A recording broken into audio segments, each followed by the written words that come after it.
Hi viewers, welcome to our channel. మరి తెలంగాణ ఎలక్షన్స్లో కూకట్పల్లిలో చూసుకుంటే జనసేన పార్టీకి భారతీయ జనసేన అనే కొత్త పార్టీ చాలా ఎఫెక్ట్ చూపించింది అక్కడ గెలవకుండా చేయడంలో. అంటే ఆ రెండు పార్టీల పేర్లు ఒకటే అవ్వడం, కాస్త సింబల్స్ కూడా ఈక్వల్గా ఉండడంతో ప్రజలు కూడా కన్ఫ్యూజ్ అయ్యి ఈ రెండిట్లో ఎవరికి ఓటేయాలన్న ఒక కన్ఫ్యూజన్లో అయితే ఉన్నారు. సో ఇప్పుడు అటువంటి భారతీయ జనసేన పార్టీ ఏపీ ఎలక్షన్స్లో కూడా పార్టిసిపేట్ చేయబోతుంది. మరి అక్కడ జనసేన పార్టీ పైన ఏమైనా ఇంపాక్ట్ చూపించే అవకాశం ఉందా లేదా? సో మరి దీన్ని జనసేన పార్టీ అధినేత పవన్ కళ్యాణ్ గారు ఎలా డీల్ చేయబోతున్నారు? సో ఈ అంశం మీద డిస్కస్ చేయడానికి ప్రజెంట్ మనతో పాటు ప్రముఖ జనసేన లీడర్ చుక్క నాని గారు ఉన్నారు. వారిని అడిగి ఒకసారి తెలుసుకుందాం. సో హాయ్ అన్న. మరి భారతీయ జనసేన పార్టీ అని ఒక కొత్త పార్టీ ఏర్పాటైంది. సో ఇది మరి కూకట్పల్లిలో కూడా పోటీ చేసింది. అక్కడ జనసేన పార్టీ చాలా గట్టి పోటీ, అంటే గట్టి స్థానం, అది అక్కడ గెలిచే అవకాశాలు ఉన్నప్పటికీ ఈ పార్టీ కాస్త దెబ్బ కొట్టిందన్న ఒక వార్త కూడా వినబడింది. మరి ఇప్పుడు అటువంటి ఈ పార్టీ ఏపీ ఎలక్షన్స్లో పోటీ చేస్తుంది. మరి ఎలా ఉంటుందంట? ఇది ఆంధ్రప్రదేశ్ ముఖ్యమంత్రి ప్లాన్ ఇదంతా. అంటే మా పార్టీ దళిత బిడ్డలు కానీ బీసీ బిడ్డలు కానీ ఉన్న పార్టీ మమ్మల్ని ఎదగనీయకుండా చేయడానికి ఒక కుట్ర. ఎందుకంటే ఏపీలో కూడా అంతా వాళ్ళే ఉన్నారు కాబట్టి ఎదగొద్దనే ఒక కుట్రతో వాళ్ళే ఉండాలి, వాళ్ళే రాజ్యాన్ని వెళ్ళాలనే ఒక లక్ష్యంతో వాళ్ళు పోతూ ఉన్నారు. కానీ రానున్న రోజులలో ప్రజలు మా వెంట ఉన్నారని చాలా బలంగా నమ్ముతూ, అలాగే టీడీపీ జనసేన కలిసి చాలా బలంగా ప్రభుత్వాన్ని స్థాపిస్తారని కోరుతూ ఉన్నా. అయితే ఈ కుట్ర ఏదైతే ఉందో, మొన్న తెలంగాణ ఎలక్షన్స్లలో కూడా మా కుక్కడపల్లి కాన్స్టిట్యున్సీలో అక్కడ కూడా ఈ సంథింగ్ పార్టీ కే పవన్ కళ్యాణ్ అనే వ్యక్తి ఎవరు తెలియాలి కదా. ఇప్పుడు కొండల పవన్ కళ్యాణ్ అంటే మా అధ్యక్షుడు, జనసేన పార్టీ అధ్యక్షుడు. కే కళ్యాణ్ ఎవరు? కే పవన్ కళ్యాణ్ ఎవరు? ఎక్కడి నుంచి వచ్చిన పార్టీ అధ్యక్షుడు ఎవరు? అభ్యర్థులు ఎవరు తెలియాలి కదా మనకు కూడా. తెలియదు ప్రెస్ నోట్ రిలీజ్ చేసి మేము అంతా పోటీ చేస్తామంటే ఎవరు? ప్రజలలో తిరిగితే అది వేరే ఉంటుంది. ప్రజలలో తిరిగి ప్రజా సమస్యల కొట్లాడి అప్పుడు రాను పవన్ కళ్యాణ్ పెట్టుకో, డైరెక్ట్ పవన్ కళ్యాణ్ అని పెట్టుకో, అప్పుడు ఎవరు అడగరు. ఎవరు అడగకుండా నీ ఇష్టం ఉండదు. నువ్వు ప్రెస్ నోట్ రిలీజ్ చేసి మేము అంతా పోటీ చేస్తామంటే మా పార్టీకి దెబ్బ వేసే రకంగా ప్లాన్ చేస్తూ ఉన్నారు వైసీపీ వాళ్ళు, అంతే. సో అక్కడంటే ఏపీలో చూసుకుంటే వైసీపీ ప్లాన్ చేసింది అనుకోవచ్చు. మరి ఇక్కడ కూకట్పల్లిలో కూడా ఆ పార్టీ పోటీ చేసింది, కానీ మరి ఇక్కడ ఎవరి ప్లాన్? ఇక్కడ అదే ప్లాన్. వాళ్ళ ప్లాన్ ఏం తెలుసు అబ్బా క్లియర్గా. ఇప్పుడు ఏంటంటే మా తెలంగాణలో పోటీ చేసినాం, వీళ్ళని ఇక్కడ దెబ్బ కొడితే మేము అక్కడ కూడా దెబ్బ కొట్టవచ్చు అనే ప్లాన్తో వీళ్ళు 6 నెలల ముందు నుంచే వీళ్ళు కష్టం చేస్తూ ఉన్నారు మా పైన. మాకు కూడా తెలుసు అది వీళ్ళు ఏ విధంగా చేస్తూ ఉన్నారు అనేసి. మాకు మొన్న కలిగిన దెబ్బ కదా, ఇప్పుడు మేము కొడతాం దెబ్బ. ఒక 3 నెలలు ఆగితే మా దెబ్బ ఎట్లుంటుందో వాళ్ళకి తెలుస్తుంది. మరి ఇక్కడ కూకట్పల్లిలో ఆ పార్టీ కాస్త ఇంపాక్ట్ చూపించింది. మరి ఇప్పుడు ఏపీ ఎలక్షన్స్లో పోటీ చేస్తుంది కాబట్టి అక్కడ కూడా ఇంపాక్ట్ చూపించే ఛాన్స్ అయితే ఉంది. మళ్ళీ దాని సింబల్ చూసుకుంటే బకెట్ సింబల్ అంట. ఈ గాజు సింబల్, బకెట్ సింబల్ కాస్త సిమిలారిటీస్ ఉంటాయి కదా.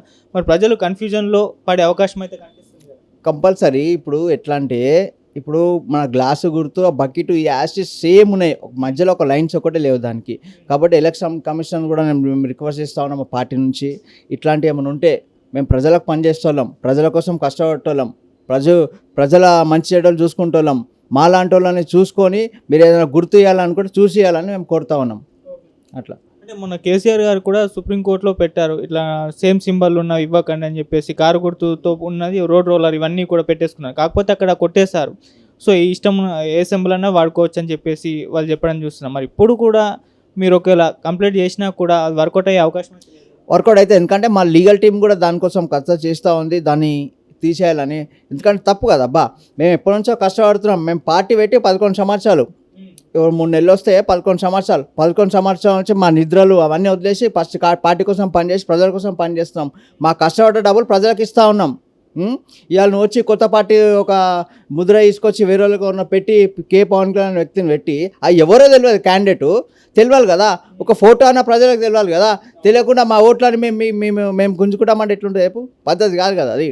అట్లా మేము కూడా రిక్వెస్ట్ చేస్తూ ఉన్నాం ఎలక్షన్ కమిషనర్ని, దయచేసి ఒక గుర్తు ఏదైతుందో దాన్ని తొలగించి మాకు న్యాయం చేయాలని కోరుతా ఉన్నాం. సో ఇక్కడ పవన్ కళ్యాణ్ గారు చూసుకుంటే జనసేన పార్టీ 8 స్థానాల్లో పోటీ చేశారు. బీజేపీతో పొత్తు ఏర్పాటు చేసుకుని ఇప్పుడు అక్కడ టీడీపీతో పొత్తు ఉంది కాబట్టి దాదాపు ఎన్ని స్థానాల వరకు పోటీ చేసే ఛాన్స్ ఉంది? ఎన్ని స్థానాలు ఇస్తారు? ఎన్ని స్థానాలని అని నాకు తెలిసి 100 అని, పోనీ 70 అని, 80 అని. కానీ మేము గెలిచిన తర్వాత కంపల్సరీ గెలుపు పదంగా గెలుస్తూ ఉంటాం.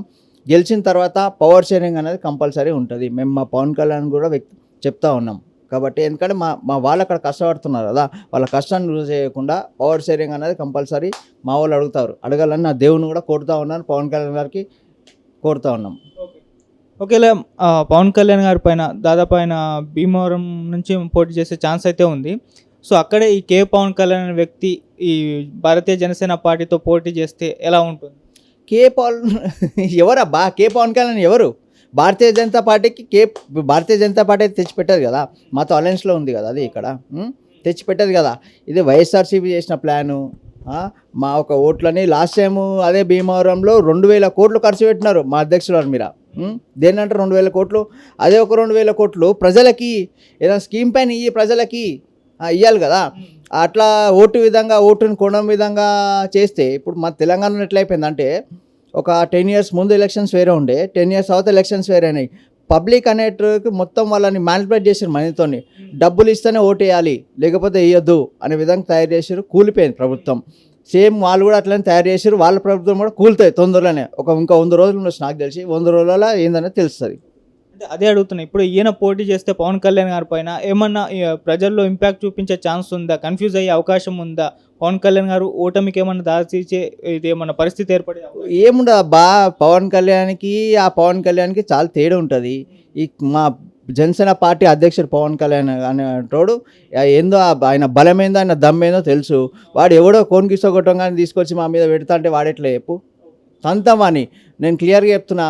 వాడిగిట మా అధినేత మీద కాడ పోటీ చేసి మాకేమైనా ఇబ్బంది కలిగిస్తే వాడు వైఎస్ఆర్సీపీ మంత్రి ఉండొచ్చు, వాడు అధికారంలో ఉండొచ్చు, కానీ వాడిని మాత్రం తంతం ప్రజలతోనే తన్నిపిస్తాం వాడిని. ఇక రీసెంట్గా వైసీపీ నుంచి జనసేన పార్టీ ట్వీట్లో ఒక ట్వీట్ చేసింది. అంటే వైసీపీ ఇంతకుముందు ఒక లెటర్ రిలీజ్ చేసిందంటే అది ఫేక్ లెటర్. పవన్ కళ్యాణ్ గారు చంద్రబాబు గారే చీఫ్ మినిస్టర్ కావాలని కోరుకుంటున్నట్టు, అంటే అనుభవం ఉన్న వ్యక్తి ఏపీ సీఎం కావాలని కోరుకుంటున్నట్టు వాళ్ళు ఒకటి రిలీజ్ చేశారు ఫేక్. సో ఇప్పుడు దానిపైన జనసేన పార్టీ అఫీషియల్ ఒకటి రిలీజ్ చేసింది, మేము ఇటువంటి అనౌన్స్మెంట్ చేయలేదు, ఇదంతా కూడా వైసీపీ చేస్తున్న కుట్ర అని చెప్పేసి. దీనిపైన మీ ఒపీనియన్? ఈ వైసీపీ కొడుకులకి ఏం చేతనైతే లేదు, ప్రజలకి సేవ చేయమంటే చేతనైతే లేదు. అన్నీ వేస్తురు, అన్నీ ఫేక్. ఇవన్నీ ఈ మా మీద జనసేన పార్టీ మీద అధ్యక్షుల మీద మచ్చ చేయడానికి ఇవన్నీ ప్రోగ్రామ్ అని. వాళ్ళ ప్రోగ్రాంలో ఇవి, వాళ్ళ షెడ్యూల్ మొత్తం ఇవే. ఒక్కొక్క మినిస్టర్ ఒక్కొక్క మంత్రి షెడ్యూల్ అంతే. ఒకరోజు ఈ టాపిక్ తీసుకురావాలి, పెళ్ళిళ్ళ టాపిక్ తీసుకురావాలి, ఇంకోటి ఫేక్ న్యూస్ ఒక టాపిక్ తీసుకురావాలి, ఇంకోటి మీరు అక్కడ ఓడిపోయారు ఇక్కడ ఓడిపోతాను ఒక టాపిక్ తీసుకురా. వీళ్ళ పనే ఇది. ప్రజలకు సేవ చేద్దాం, ప్రజల మధ్యలో ఉందాం, ప్రజలకు ఏం కావాలో తెలుసుకుందాం అనేది కాదు. మా పార్టీని ఎట్లా దెబ్బకొట్టాలని చూస్తూ ఉన్నారు, మేము కూడా ఎట్లా దెబ్బకొట్టాలని మేము కూడా చూస్తూ ఉన్నాం. సో ఇప్పుడు అంటే చీఫ్ మినిస్టర్గా మరి ఎలక్షన్స్ తర్వాతే చంద్రబాబు గారితో డిస్కస్ చేసుకొని నిర్ణయించుకుంటారా, లేకుంటే ముందే అనౌన్స్ చేసే ఛాన్స్? లేదు, అదే ఎలక్షన్స్ అవుతున్నాయి. ఇప్పుడు పొత్తులో ఉన్నాం కదా, సీట్ల పంపిణీ జరుగుతూ ఉంది. అది ఎన్ని సీట్లు అయిన తర్వాత దాని తర్వాత మేము ఎన్ని స్థానాలు గెలుస్తామనేది నేను ఏపీ ప్రజలు కూడా అడుగుతా ఉన్నా. మనం ఎన్ని స్థానాలు గెలిస్తే అంత బలం మనకు ఉంటుంది, ఆ పదవులు మనం అడిగే హక్కు మనకు ఉంటుంది. అది మనం గెలిచిన తర్వాత మనం సీఎం కావాలన్నా పిఎం కావాలన్నా ఇంకోటి ఏది కావాలన్నా మనం తీసుకుందాం, కంపల్సరీ అడిగి కొట్లాడి తీసుకున్నాం. గెలిచిన తర్వాత గెలవక ముందుకే మా మీద ఈ అలిగేషన్ తీసుకొస్తున్న వైఎస్ఆర్సీపీకి ఒకటే క్లియర్గా చెప్తా ఉన్నా, రానున్న రోజులలో అలయన్స్లో అయితే గెలుస్తూ ఉన్నాం. గెలిచిన తర్వాత ప్రతి ఒక్కరిని గుర్తుపెట్టుకుంటాం, ఎవరిని మర్చిపోయే ప్రసక్తి లేదు. ఎందుకంటే మేము ఇబ్బంది పడ్డాం కదా, మీరు కూడా ఇబ్బంది పడాలి కదా, మా మీద ఇబ్బంది పెట్టినట్టు 100% 100 రోజులలో మేము ఏందనేది చూపిస్తాం. ఇక ఈ వైసీపీ ఫేక్ ఓటింగ్ చేసి పోటీ చేయబోతుంది, గెలవాలని ప్రయత్నిస్తుంది ఫేక్ ఓట్స్ తోటి అని చెప్పేసి ఒక రూమర్ అయితే ఉంది వైసీపీ పైన. మరి దీన్ని నిజంగా ఇది రూమరా లేకుంటే దీంట్లో వాస్తవం ఉందంటారా? మరి దీన్ని ఎలా డీల్ చేస్తారు? అలా అంతా డూప్లికేట్ కానీ అబ్బా, అంతా డూప్లికేటే. ఆ కొడుకులంతా వైఎస్ఆర్సీపీ కొడుకులంతా ఫేకు. ఈ కొడుకులంతా ఇదే కథ, ప్రజలకు సేవ చేద్దామనే మనస్తత్వం ఏమీ లేదు. ఎవరిని దొక్కాలా, ఎవరిని ఏం చేయాలా, మన కోసం మనం మాట్లాడుతున్నా వాడిని ఎట్లా లోపటేయాలా, ఇదే తప్పించి ఏం లేదు. సిఐడి అని ఉంది తెలంగాణ, అక్కడ ఆంధ్రప్రదేశ్లో దాన్ని బాగా వాడుతూ ఉన్నారు. ఎందుకంటే ఐఏఎస్ ఆఫీసర్లు అండర్ ఉండేది అంతా, వాళ్ళని కూడా వీళ్ళు మ్యానిపులేట్ చేస్తూ ఉన్నారు. కాబట్టి ప్రభుత్వం చేంజ్ చేసినాక వాళ్ళు కూడా ఇబ్బంది పడకుండా వాళ్ళు కూడా నీతిగా నిజాయితీగా ప్రజల కోసం పనిచేయాలని కోరుతూ ఉన్నాం. ఇటు పొత్తు కుదిరినప్పటి నుండి టీడీపీ తోటి పవన్ కళ్యాణ్ గారి కంటే నాదెండ్ల మనోహర్ గారు ఎక్కువ యాక్టివ్గా ఉన్నారు, పవన్ కళ్యాణ్ గారు లేరు అన్న ఒక వార్త అయితే వైరల్ అవుతుంది. మరి దీనిపైన లేదబ్బా, ఇప్పుడు పవన్ కళ్యాణ్ తర్వాత నారాయణ మనోహర్ గారే పార్టీకి నెక్స్ట్.